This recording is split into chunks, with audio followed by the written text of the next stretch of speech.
What's the crack? What's the bleeding story? How yous all doing? Hope you're well. I done a poll earlier on. Who you having? Martin Odegaard or Dennis the Menace Bergkamp? 100% people have voted Bergkamp. No comparison. Del boy, why are you putting that vote out? I'll tell you why after you hit the bleeding like button. If you're new around here, smash that sub button as well, please. Really appreciate it. Yeah, so reason why I done it was because Ian Wright, Ian Wrong, I think, has said that he is comparing Martin Odegaard to Dennis Bergkamp. Comparing, I think it's still way too early. My opinion, way too early. Dennis Bergkamp is a legend of the club, statue outside the ground. The guy is just absolute quality, superstar. And to compare Martin Odegaard's a good player. You know what I mean? We did miss him.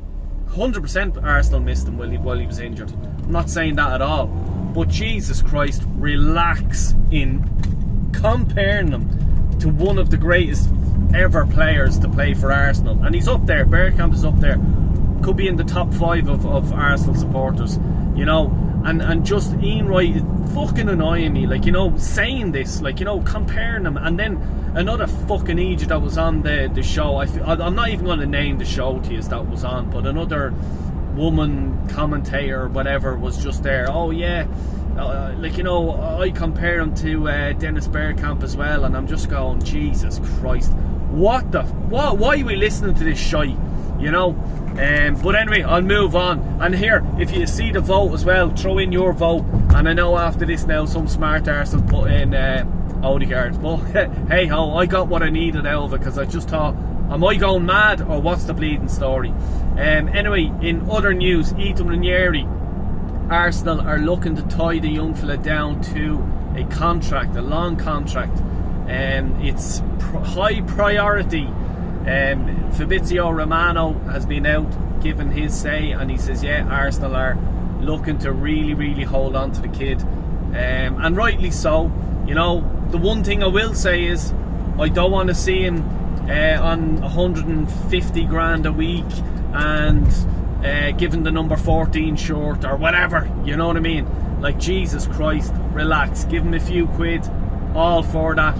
You earn your jersey number, you earn your position on the team.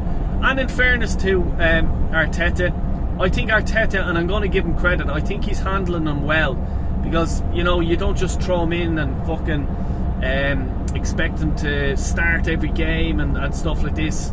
Now, there was 1 or 2 games where I thought where Martin Odegaard was injured. I thought there was 1 or 2 games he should have put him in and should have let him play. He didn't, fair enough.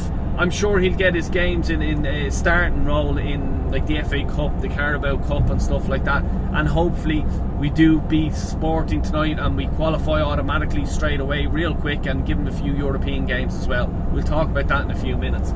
But yeah, Ranieri, I'm happy days that Arsenal are looking to tie him down big time. On other news, Kieran Tierney is back. I'm delighted for him. He's such a down-to-earth guy, it seems. I don't know him personally, but you can just see with the whole, when he started at the club with the Tesco bag and plastic bag on his train. I love that. That's like, you know, not being an asshole going in with a fucking Gucci bag and all this shite. You know, it's quality. I love it. And just I knew him from playing with Celtic before he came to Arsenal and the way he was, and he's a winner, and you know, he's a leader. Captained the Celtic team to win a few major honours, and but Dell, it's the Scottish League. Doesn't matter. You have to go and win the things, and it's not easy.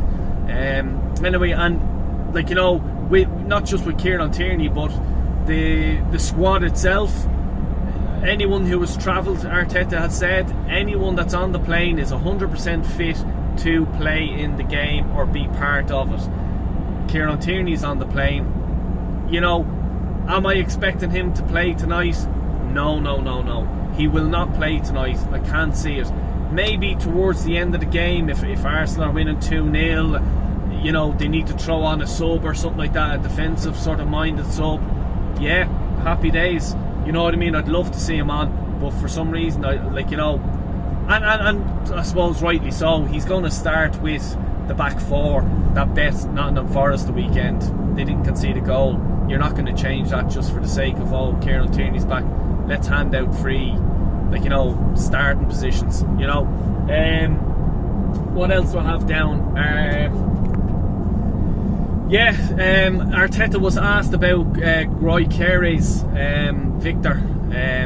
He's, the usual comment, I don't like talking about other players and stuff like this.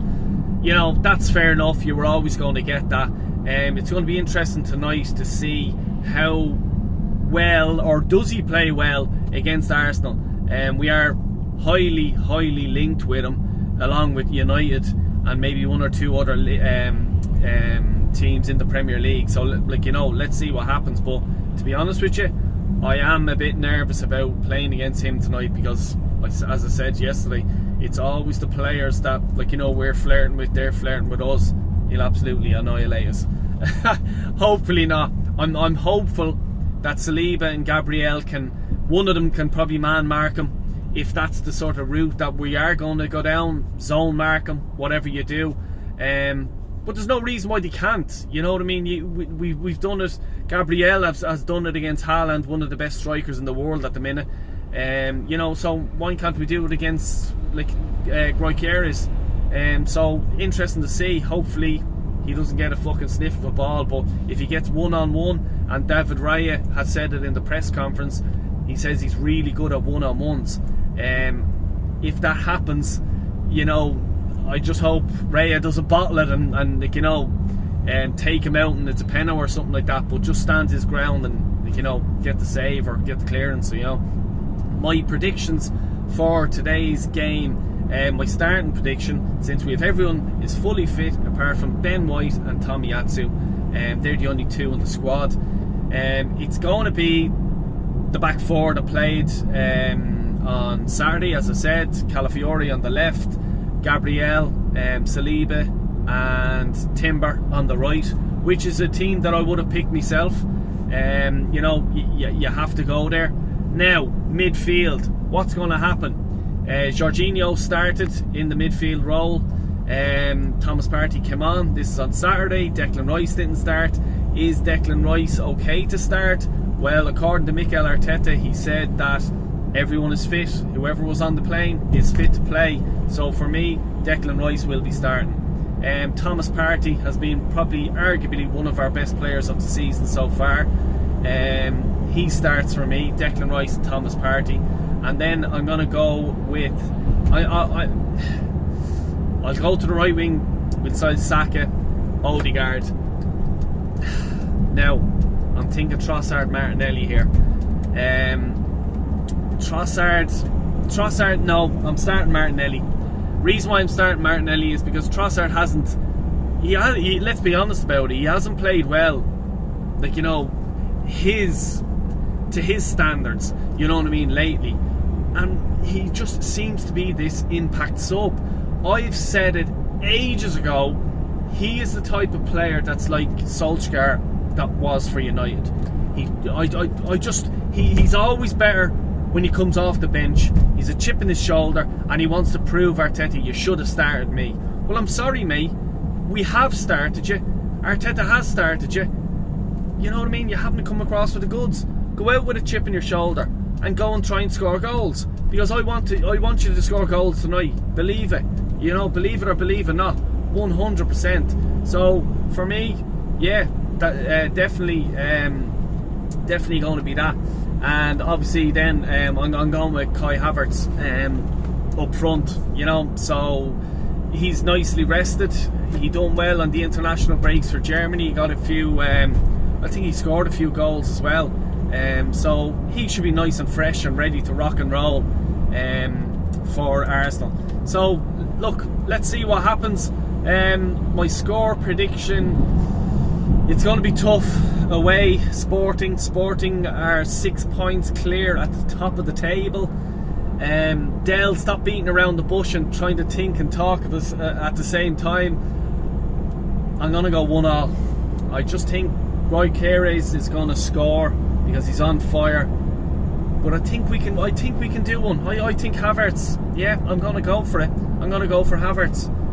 He should be fresh, nicely ready to rock and roll. Yeah, I'm going to go 1-1. And it's not a bad result because this Sporting team is a good team, you know. But Dell, they lost their manager. For me, you get the new manager bounce. You know, players that maybe be on the fringe or who haven't played 100% well for the manager, you know, you get that because they want to impress the new manager or the incoming manager, you know. So yeah, let's see what happens. It's going to be a tough game tonight. I'm just going to go 1-1. I would like to get 2-1, sneak a win, get out of there, get the 3 points. It'd be a big huge boost for Arsenal. As we says, 11 games between now and Christmas period, you know, that we need to be starting to win, and hopefully this game tonight is a win. Until tomorrow, please do hit the like button, smash that subscribe button as well. Appreciate it. Thanks a million, take care, and God bless you all.